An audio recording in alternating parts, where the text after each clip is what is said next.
Quiero felicitar públicamente a Gonzalo Oliveros.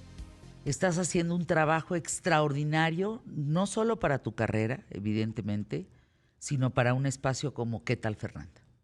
Te agradezco enormemente lo que estás haciendo. Estás brillando con tus entrevistas. Estás brillando con la gente que está sentándote a platicar en una entrevista.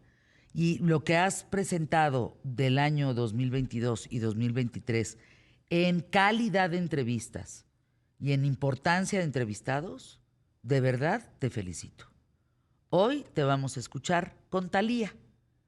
Y me van a decir, ay, Fer, y luego no saben el trabajo que cuesta conseguir a Thalía en una entrevista. Primero encuentro yo marido antes de encontrar a Thalía en una chingada entrevista. Es lo más difícil que hay en la faz de la tierra. Pero además está interesante lo que dice, ¿eh? Miren, ¿por qué no escuchamos para que vean pues, por qué estamos platicando con Thalía? Adelante, Exacto. por favor. Escuchamos. Hola, buenos días. Gonzalo, ¿cómo estás? Bien, me da mucho gusto verte, Thalía. ¿Cómo te va? Vamos con todo, mi Gonzalo, ¿eh? Por favor, y primero que nada agradezco estos minutos de tu tiempo esta mañana para platicar de este proyecto que ayer tuve oportunidad de ver el primer episodio, una cosa brutalmente ambiciosa y quisiera empezar con ello. ¿Cuál fue el proceso creativo para lograr esto? ¿De quién fue la idea y cómo fue el desarrollo de la misma? Te cuento, Gonzalo, que fue una inquietud que nació en el verano del 19. Yo estaba manejando, yo iba en carretera y me dio esa nostalgia de la adolescencia, de esas canciones que de pronto uno no quiere escuchar porque duelen, como que uno las tiene atesoradas y que de pronto te atreves a escucharlas, pero te remueve todo. Y se me vino el mixtape de los que yo hacía, así sentadita en la grabadora, esperando y grabando, ¿no? Para que no hablara el locutor y me lo estropeara. Entonces me acordé de eso y empezó mi mente a alucinar y a volar. Hablé con mi compañía disquera, se entusiasmaron, cae la pandemia. Cayó la pandemia, todo el mundo encerrado, pero yo seguía craneando, yo seguía aterrizando y han sido varios años este proceso. Todo lo que fue el contacto con mis grandes ídolos de la adolescencia fue también proceso de lo que son estos 3 episodios. Vamos a hablar de lo que es.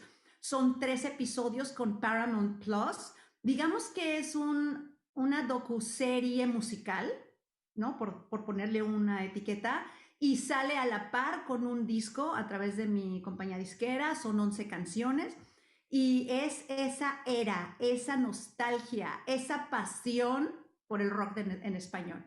Pero fíjate, viendo y escuchando lo que quieres hacer, tiene varias complicaciones. La primera, de por sí hacer un disco y hacer un disco con distintas versiones es algo difícil porque se tienen que tomar varias decisiones, como qué canciones y bajo qué versiones. O sea, ¿es una versión muy cercana a la original o son versiones que son En vivo, radicalmente en distintos? directo, ajá. O sea, pensaba, por ejemplo, en aquella versión de la Beyond Rose que hiciste en el disco Love, muy parecida al original de Grace Jones, o luego en aquella que hiciste de a quién le importa de Alaska, que es radicalmente distinta. Y me imagino que en cada canción que fuiste seleccionando para estos programas, tuviste también esa discusión interna de por dónde abordarlas.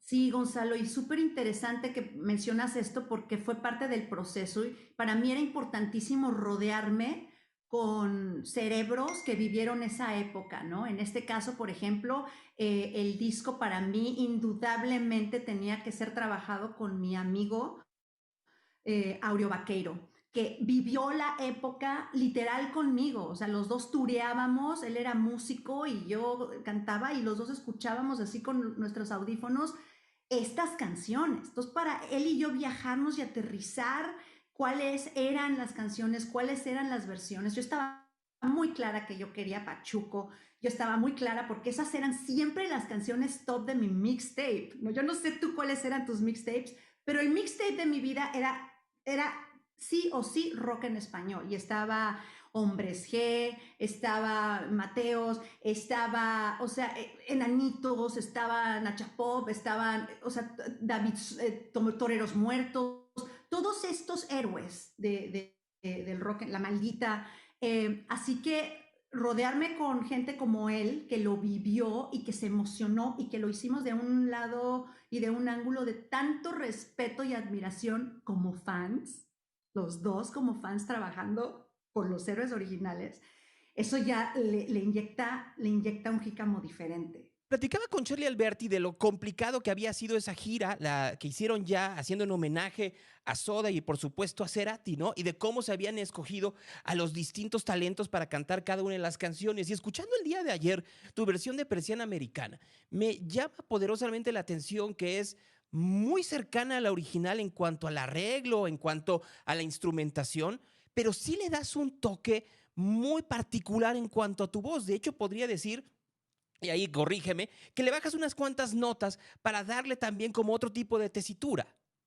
Sí, sí, y además que Persiana no es una canción fácil de cantar, o sea, te arrancas acá abajo y luego, o sea, tiene unas notas elevadísimas, súper altas, y el proceso, o sea, primero, o sea, contactar con Charlie, flaco, yo tenía el póster en mi cuarto de Soda, o sea, yo me iba a dormir con ellos, yo los veía, me despertaba con ellos, o sea, y de pronto que del póster casi se sale y está enfrente de ti tu héroe, ¿no? Y te dice, me encanta la idea, me meto al estudio con los chicos y del estudio que me hacía FaceTimes, mira, aquí está el track original de Persiana Americana.